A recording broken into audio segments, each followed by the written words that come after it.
meu querido, eu gostaria de conversar com você sobre o obreiro aprovado por Deus.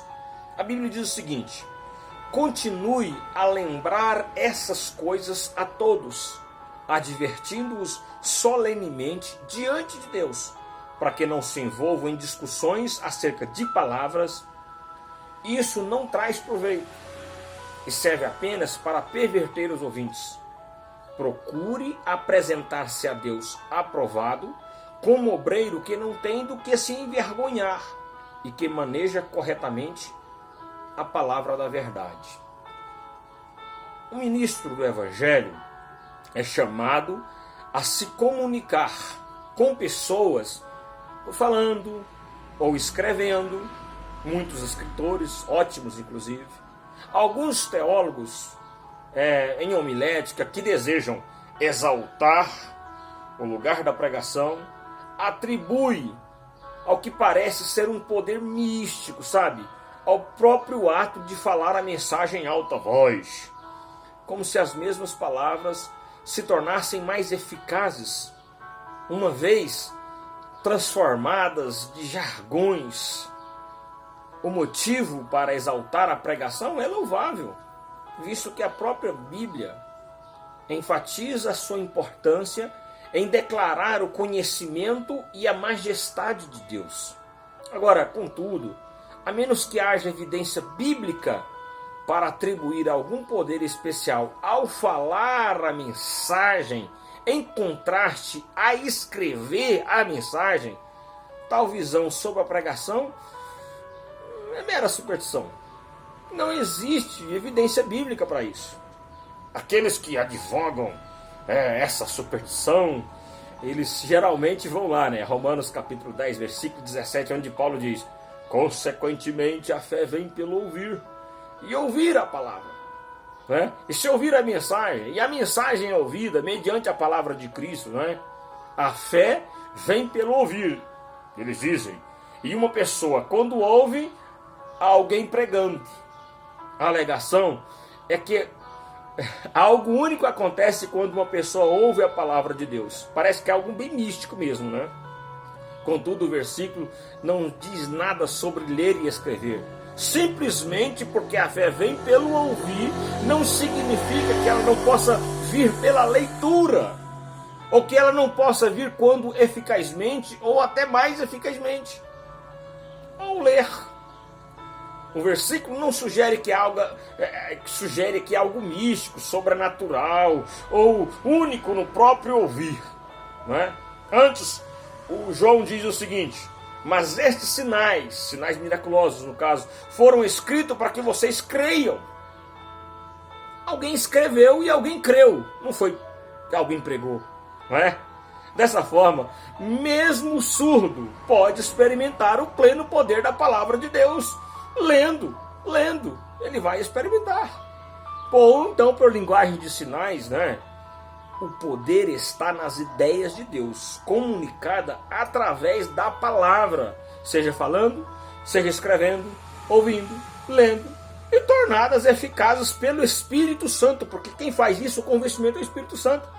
Há poder na pregação, não porque o homem faz sons no ar, em oposição aos símbolos do papel, mas porque as palavras e as ideias comunicadas procedem de Deus.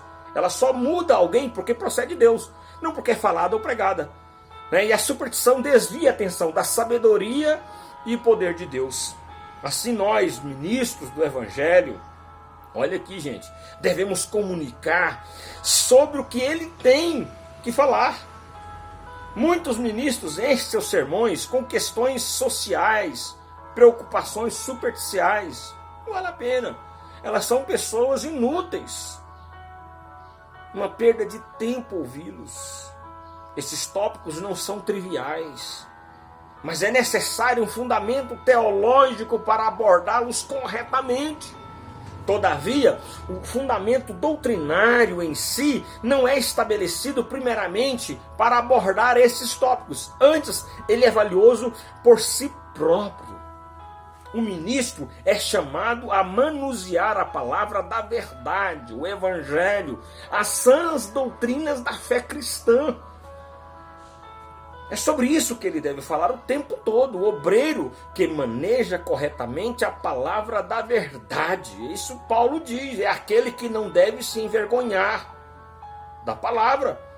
Isso implica que uma pessoa que não maneja a palavra da verdade ou a maneja incorretamente deve se envergonhar.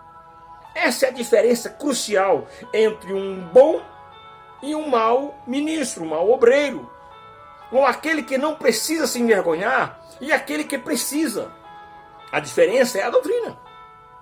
Se o ministro prega a Bíblia, deduz validamente seus ensinos e então comunica esses ensinos a outros, então ele é aquele que não precisa se envergonhar, porque ele está comunicando com doutrina. Se não faz isso, então ele precisa se envergonhar, porque ele não está pregando a doutrina. A questão é simples e clara, é objetiva, mas é de suprema importância, pois aqui nós apresentamos o padrão pelo qual todos os ministros devem ser avaliados. Se somos ministros, então isso é o que devemos nos tornar e permanecer. Se somos membros de igreja, então esse é o tipo de ministro que deveríamos seguir e apoiar. E devemos rejeitar todos aqueles que não manejam corretamente a palavra da verdade. O púlpito é um lugar sério. Tem que ser exposta a palavra com verdade. Eu acho interessante que muita gente fala assim, sobre certo ministro, sua doutrina pode ser um pouco distorcida, mas ele tem um bom caráter. A suposição é que não se requer um bom caráter para reconhecer e crer na sã doutrina. Ou pelo menos a crença, na verdade, que é uma pequena personalidade. Em todo caso, irmãos queridos, o padrão usado é errado. Sem dúvida, um ministro deveria ter um bom caráter, mas se ele não possuir esse bom caráter, a sã doutrina, que ele demonstre o seu bom caráter budista no banco. A doutrina ou a palavra de Deus é o padrão. O ministro conhece e crê na palavra da verdade? O que ele faz com ela? O ministro manuseia corretamente a palavra da verdade? Ele não é uma criança. Ele precisa entender a sã doutrina. Ele aplica a sã doutrina de uma forma séria, madura, encara de frente a realidade, confronta o mundo. É interessante isso aqui, porque no mesmo contexto onde Paulo declara que um obreiro deveria manejar a palavra da verdade corretamente, ele diz a Timóteo, olha o que ele diz a Timóteo: continue a lembrar essas coisas a todos.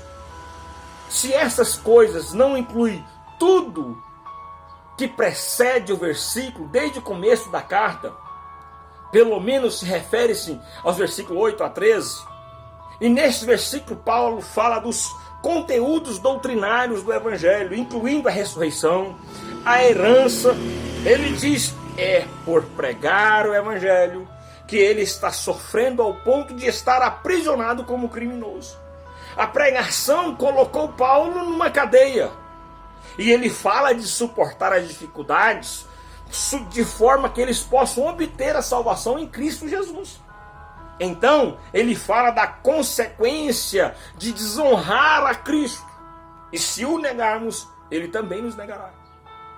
Se nós o negarmos, ele também nos negará. Então, obreiro que me ouve nessa reflexão, que nós possamos estar atentos à sã doutrina, às verdades do Evangelho, não aquilo que eu penso, e sabendo que aquilo que eu leio e aquilo que eu escrevo vai contribuir para a salvação de muitas pessoas. Tenha um ótimo dia, Deus te abençoe.